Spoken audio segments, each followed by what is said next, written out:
बहुत पहले एक दूसरे से बहुत प्यार करने वाले दो ड्रैगन एक बार भारी बारिश में फंस गए। केवल एक चीज जो ड्रैगन्स को पसंद नहीं थी वो थी बारिश का मौसम, क्योंकि जब उनके पंख गीले हो जाते थे तो बिजली उन पर पड़ती थी। इससे उनके पंखों को नुकसान पहुंचता था और वे कभी आग नहीं उगल पाते थे। उस दिन इतना तेज तूफान आया कि उसने बैंगनी ड्रैगन को अपनी प्रेमिका पीली ड्रैगन से बहुत दूर फेंक दिया। हालांकि पीली ड्रैगन अपनी प्रेमी की तलाश करना चाहती थी, पर पंख गीले होने से वो उदास थी और बैंगनी ड्रैगन एक ऊंचे पहाड़ की चोटी पर गुफा में चला गया। हाँ, ये कौन सी जगह है? मैं कहाँ हूँ? गुफा के अंदर से बहुत तेज आवाज सुनाई दी।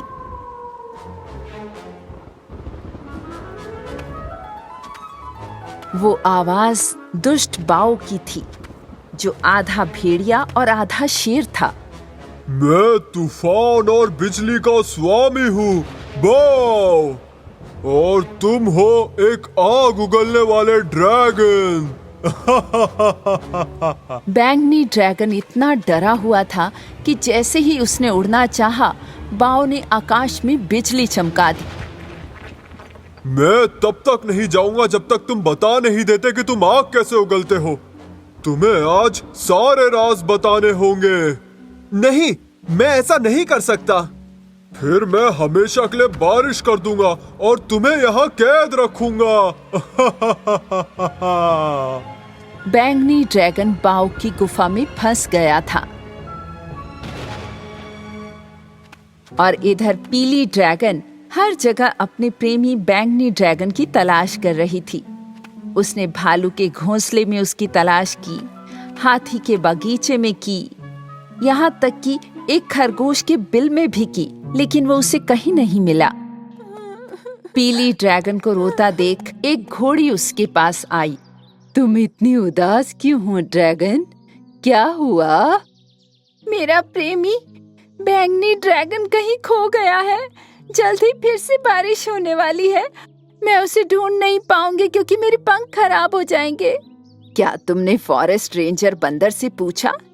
शायद वो जानता हो। धन्यवाद, मैं अभी पूछती हूँ। रुको, ये लाल कपड़ा लो और अपने आप को ढक लो।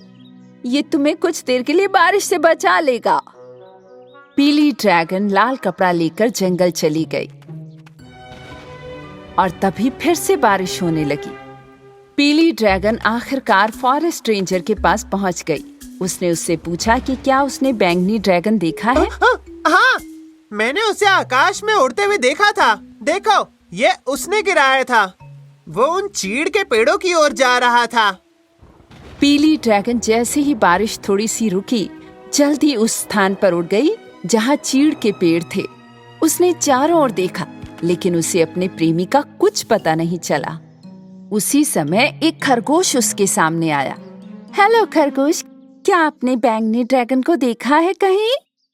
हाँ, मैंने देखा है, वो उस दलदल की ओर जा रहा था। खरगोश से पूछने के बाद जैसे ही पीली ड्रैगन दलदल की ओर जा रही थी, आकाश में फिर से काले बादल घिर आए।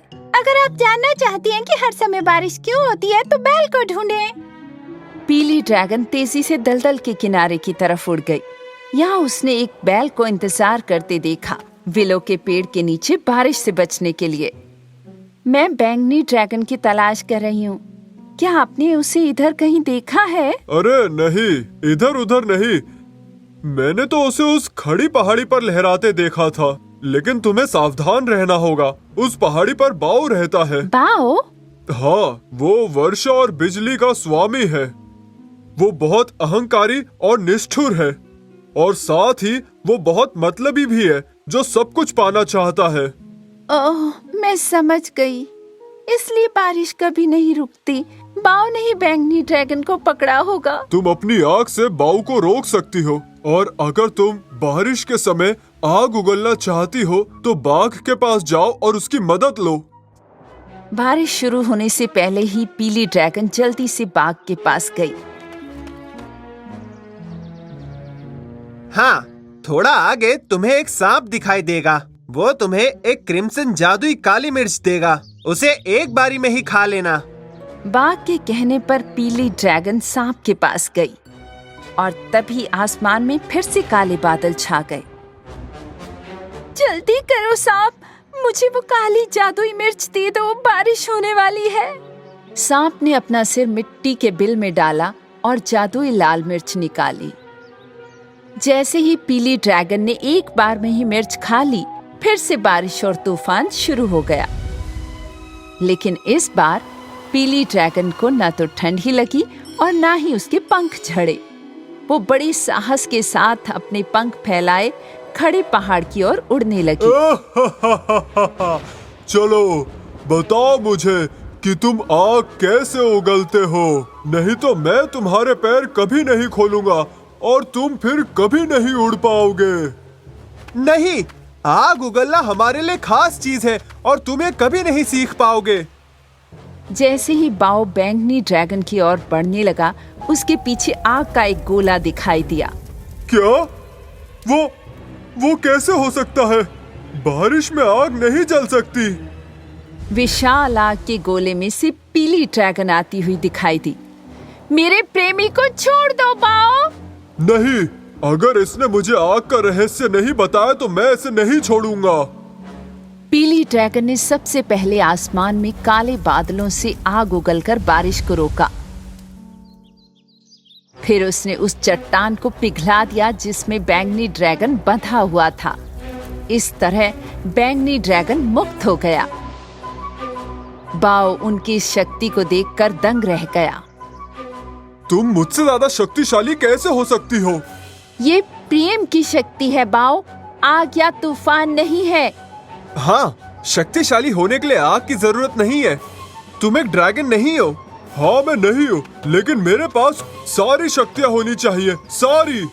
नहीं, तुम्हारे पास प्यार नहीं है बाओ, तुम अंदर से बहुत अकेले हो। पीले और बैंगनी ड्रैगन अंत में एक दूसरे के साथ मिलकर बहुत खुश हो गए थे। बाओ ने पहले कभी खुद को इतना कमजोर महसूस नहीं किया था। हालांकि दोनों ड्रैगन्स का धन्यवाद। उसने अपने दिल में प्यार के अस्तित्व को स्वीकार किया और जंगल के चहकते जीवन में शामिल हो गए। उस दिन के बाद बारिश के मौसम में ड्रैगन आजादी से उड़ने में सक्षम हो गए और यहाँ तक कि आग उगलकर हमेशा के लिए आकाश में प्यार की निशानी छोड़ गए।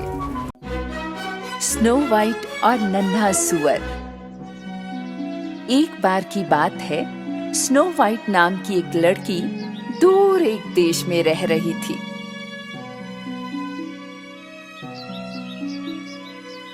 एक खिली धूप वाले दिन स्नो वाइट ने जंगल से गुजरते हुए एक छोटे से सुअर को देखा।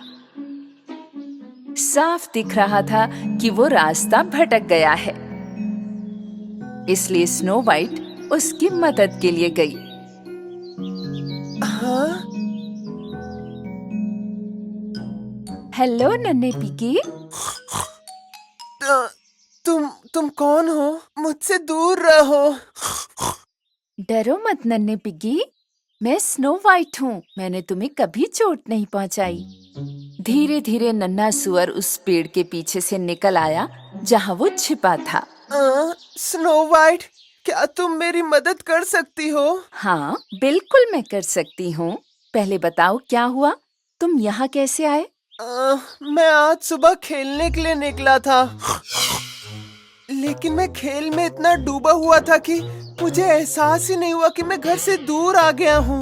फिर मैं अपने घर वापस जाने की कोशिश कर रहा था, लेकिन एक टिड्डा मुझ पर कूद पड़ा और वो मेरे कानों में शोर करता रहा और उससे छुटकारा पाने के लिए मैं इधर उधर बहुत तेजी से दौड़ता रहा और आखिरकार वो कूदकर चला गया। लेकिन मैं जंगल के बीच में फंस गया। मैं घंटों से घर का रास्ता खोज रहा हूँ, लेकिन मुझे लगता है कि मैं खो गया हूँ।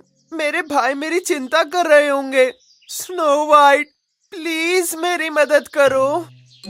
स्नो वाइट ने छोटे सुअर से कहा कि वो उसे अपना घर खोजने में मदद करेगी और वे एक साथ निकल पड़े। मुझे बताओ पिगी, तुम्हारे घर के पास क्या है? वहाँ बहुत बड़े बड़े पेड़ हैं। इस जंगल में बड़े बड़े पेड़ हैं। क्या तुम्हारे घर के पास की कोई और निशानी है? मेरे घर के पास एक हरे भरे पानी वाली झील है। इस जंगल में बहुत सारी हरी भरी झीलें हैं, समझ नहीं आ रहा कौन सी। मैं ये नहीं जानता। तुम चिंता मत करो पिगी, हम एक एक करके सब झीलों के पास जाएंगे और तुम्हारा घर ढूंढ लेंगे। स्नो वाइट और नन्हा सुअर कुछ देर जंगल में घूमते रहे और फिर हरे भरे पानी वाली एक झील पर पहुंचे। पानी पर पानी की लिली और उसके चारों ओर लंबे सरकंडे थे। लेकिन छोटे सुअर ने दुखी मन से बताया कि उसका घर इस झील के पास नहीं था।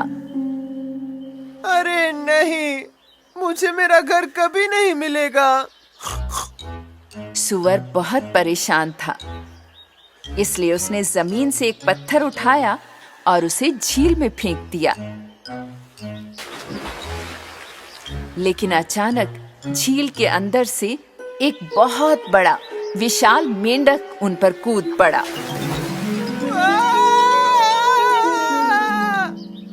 स्नो वाइट ने बहुत मुश्किल से उस पिगी को बचाया, जो विशाल मेंढक के नीचे लगभग रौंदा गया था।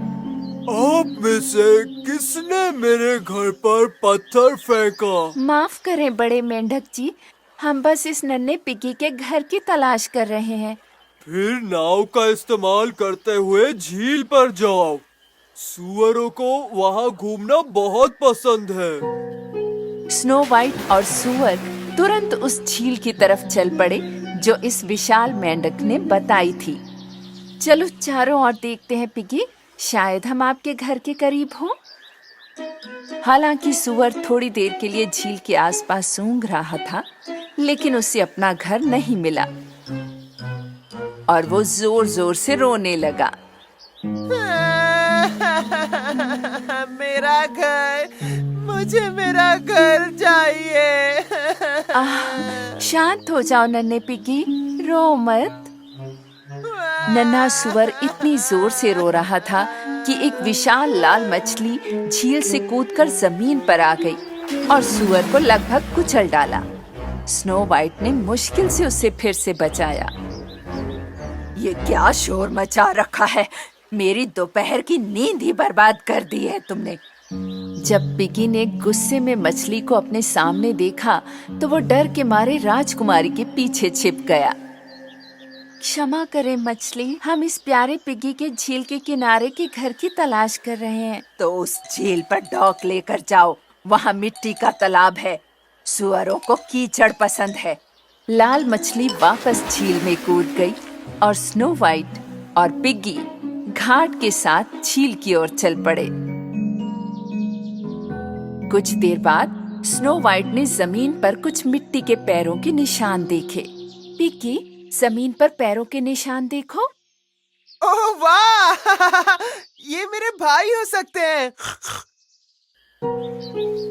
स्नो वाइट और सुअर उम्मीद के साथ झील के चारों ओर घूमने लगे और अंत में उन्हें पिगी का घर मिल गया। ये रहा मेरा घर। जब भाइयों ने छोटे सुअर को घर वापस देखा तो उन्होंने दौड़कर उसे गले लगा लिया। हम तुम्हारे लिए बहुत चिंतित थे छोटे भाई, तुम कहाँ चले गए थे? काश मैं आपको बता पाता कि उस टिड्डे की वजह से मैं कितना परेशान हो गया था। अगर स्नो वाइट नहीं होती तो मैं कभी घर नहीं पहुंच पाता। थैंक यू मेरी राजकुमारी। अब से तुम्हें घर का रास्ता सीख लेना चाहिए और पता होना चाहिए कि आसपास क्या है। वादा? Piggy promise. जैसे ही तीनों सुअर फिर से मिले, उन्होंने पूरे दिन अपने घर के सामने कीचड़ में मस्ती की। उन्होंने इस मस्ती में स्नो वाइट को भी शामिल कर लिया। नन्हा पिगी उस दिन स्नो वाइट से मिलने के लिए बहुत भाग्यशाली था, क्योंकि इस भूमि में दयालु राजकुमारियां हमेशा बात करने वाले जानवरों की मदद करती हैं।